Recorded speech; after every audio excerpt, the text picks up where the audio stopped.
Hi friends, welcome to my channel Prabhavi food and blog. पूर्व video रे आमे चतुर्विध अन्न विषय रे आलोचना करथिले।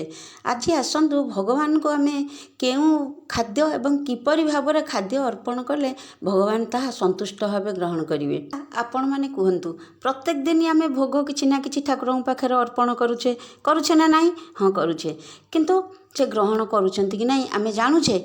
ए प्रश्नर उत्तर आपन पाखे नथिबो। काहेकि ना जदि भी थिबो आपण कहिबे हाँ आमे तो प्रत्येक दिन पूजा करूछु।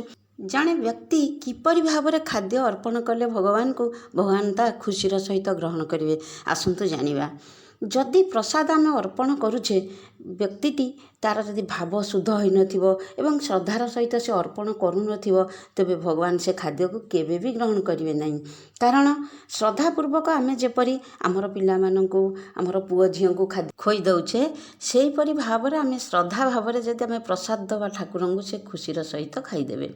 भगवान कहउचंदी जदि आपण ऊपर जेते शिष्टाचार देखई भल भल खाद्य सामग्री अर्पण करिवे से कदापि ग्रहण करिवे नहीं। जदि मनरे आमर शुद्ध भावरे भोजन अर्पण करिवेनी तेबे भगवान श्रद्धार सहित मध्य खाद्य ग्रहण करिवे नाही। सेही खाद्य जहा होइथाउ ना काहेकि फूल फल पत्र हेउ मध्य मु आनंदर सहित ग्रहण करिवि, किंतु से खाद्य अर्पण करिवार समय रे आपण प्रेम पूर्वक बा श्रद्धार सहित जदि अर्पण करिवे ताहाले मु से खाद्य ग्रहण करिवि। श्रीमद् भगवत गीतार 9म अध्यायर श्लोक नंबर 26 रे श्रीकृष्ण अर्जुन को बुझाउचंती जे केउ खाद्य मते अर्पण कले एवं किपरि भाबरे मते अर्पण कले मु ता ग्रहण करिवि। वर्तमान सेही श्लोकटी आमे पढ़िबा, सेही श्लोक विषय रे आमे जानिबा। पत्रं पुष्पं फलं त्वयं जामे भक्त्या प्रयच्छति तदहं भक्त्युपहृतम् अस्मामि प्रयतात्मनः। भगवान एठारे अर्जुन को कहउचंती जे केही भक्त मते प्रेमर सहित पत्र पुष्प फल जल आदि अर्पण कले सेही शुद्ध बुद्धि निष्काम प्रेमी भक्तंक द्वारा प्रेम पूर्वक अर्पित होइतिबा सेही पत्र पुष्प आदि मु सगुण रूप रे प्रकट होई प्रीतिपूर्वक भोजन करे। आसंतु जानिबा भगवान केउ स्थान रे खाद्य ग्रहण करथिले। दुर्योधनर निमंत्रण किंतु से अस्वीकार कर देथिले, किंतु विदुरंक घर को जाई शाग भजा खाइथिले। सुदामांकर खुद भजा को मध्य ग्रहण करथिले ठाकुर। द्रौपदींकर अन्न पात्र रे लागिथिबा शाग पत्रटीए खाई मुनि ऋषि मानक तृप्त करि देथिले भगवान। सबरींकर कुड़िया को जाई श्री रामचंद्र फल मध्य खाइथिले। केमिति जानिचंती? से अईठा करी दउथिले एवं अईठा माने चाखी करी दउथिले, भगवान ता गोटी गोटी करी खाउथिले। यही भक्त मानक भितरु सबरी प्रसंग आसंतु आलोचना करिबा। आलोचना करिया पूर्वरु मु कहू रखुची जे आपण माने मोर ए वीडियो टी देखुचंती शेयर मध्य करंतु एवं ता सहित मोर चैनल रे जदि नुआ अछंती आपण माने मो चैनल को सब्सक्राइब करंतु, शेयर करंतु एवं कमेंट मध्य करी कहंतु वीडियो टी किपरि लागुची। सबरींक कथा होची त्रेतया जुगर कथा। तेणु सबरी आमर थिले अति छोट जातिर महिला थिले, किंतु भगवान को प्रति तांकर बहुत प्रगाढ़ भक्ति थिला। से सबुबले रामंकु स्मरण करुथिले, भगवानकर परम भक्त थिले। तांका जीवन रे अनेक समय दंडकारण्य रे से लुचि लुचि बिताउथिले। काहेकि ना से घर छाड़ी देइथिले, सेथिपई से सबुले लुचि किरि बुलुथिले। कारण तांकर बापा काले तांकु आसी धरि नेइ जिवे बोली घर को से लुचि करी बुलुथिले। एठी भाबिबे आपण जे से लुचि करी काहेकि बुलुथिले?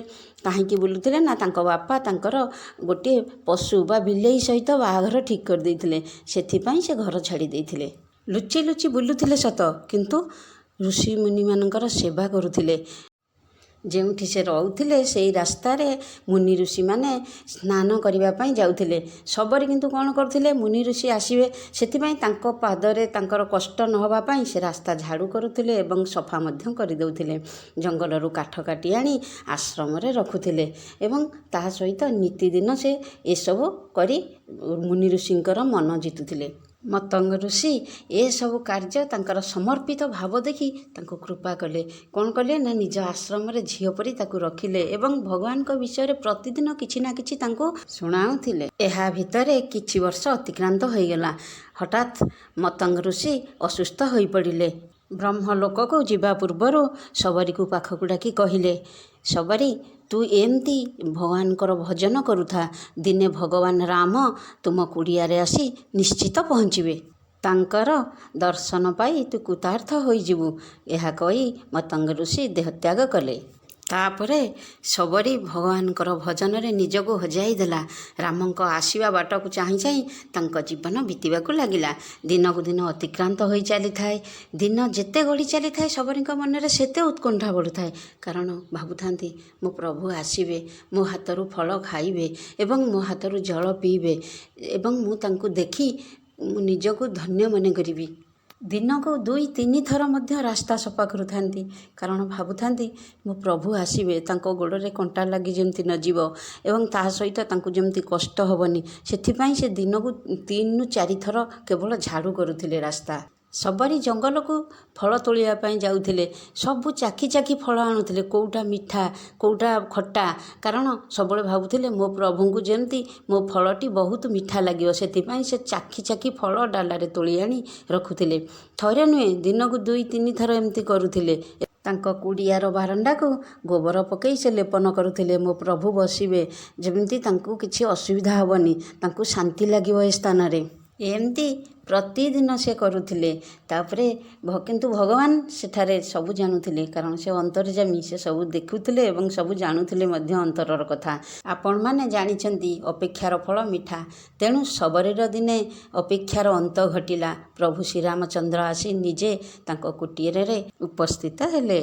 ପ୍ରଭୁଙ୍କୁ ବସିବା ପାଇଁ ଆସନ ବିଛାଇ ଦେଲେ ଏବଂ ତାଙ୍କ ପାଦ ଧୋଇଦେଲେ। ତାପରେ କ'ଣ କଲେ, ଫଳ ଡାଲାଟି ଆଣି ତାଙ୍କ ପାଖରେ ଥୋଇଲେ। ଗୋଟିଏ ଲେଖା ଫଳ ଚାଖୁଥାନ୍ତି ଏବଂ ଗୋଟିଏ ଲେଖା ଫଳ ତାଙ୍କୁ ଦେଉଥାନ୍ତି ଖାଇବା ପାଇଁ।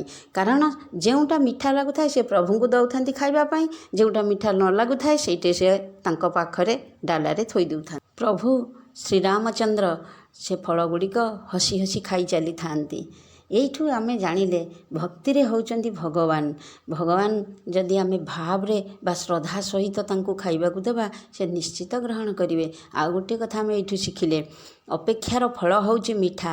ଯେତେ ଆମେ ଅପେକ୍ଷା କରିବା, ଭଗବାନ ସେତେ ପରୀକ୍ଷା କରି ଚାଲିବେ ଯେ ପ୍ରକୃତରେ ଏ ଲୋକର ମୋ ପ୍ରତି ଶ୍ରଦ୍ଧା ଅଛି ନା ଏମିତି ଉପରେ ଉପରେ ସେ କରି ଚାଲିଛି। ତେଣୁ ଯେତେବେଳେ ପ୍ରଭୁ ଜାଣିଲେ ଯେ ଶବରୀ ପ୍ରକୃତରେ ମୋ ପ୍ରତି ସମର୍ପିତ, ସେତେବେଳେ ସେ ଆସି ଶବରୀଙ୍କୁ ଦର୍ଶନ ଦେଇଥିଲେ ଏବଂ ତା ସହିତ ସେ ଫଳ ଗୁଡ଼ିକ ମଧ୍ୟ ଖାଇଥିଲେ। ଆଜି ଏତିକି। ଆପଣମାନେ ନାମ ଜପ କରୁଛନ୍ତି କି ନାହିଁ ତାହା ତ ମୁଁ କହିପାରିବିନି, ଫିର୍ ବି ମୁଁ ଆପଣଙ୍କୁ ଏତିକି କହିବି, କଳିଯୁଗର ମହାମନ୍ତ୍ର ଯଦି ହେଉଛି ତାହା ହେଉଛି ନାମ ଜପ। ଆପଣମାନେ ଯଦି ମୁକ୍ତି ପାଇବାକୁ ଚାହୁଁଛନ୍ତି, ଆପଣଙ୍କର ମଙ୍ଗଳ କାମନା କରିବାକୁ ଚାହୁଁଛନ୍ତି, ତାହେଲେ ଆପଣମାନେ ନାମ ଜପ କରନ୍ତୁ। ରହୁଛି, ନମସ୍କାର।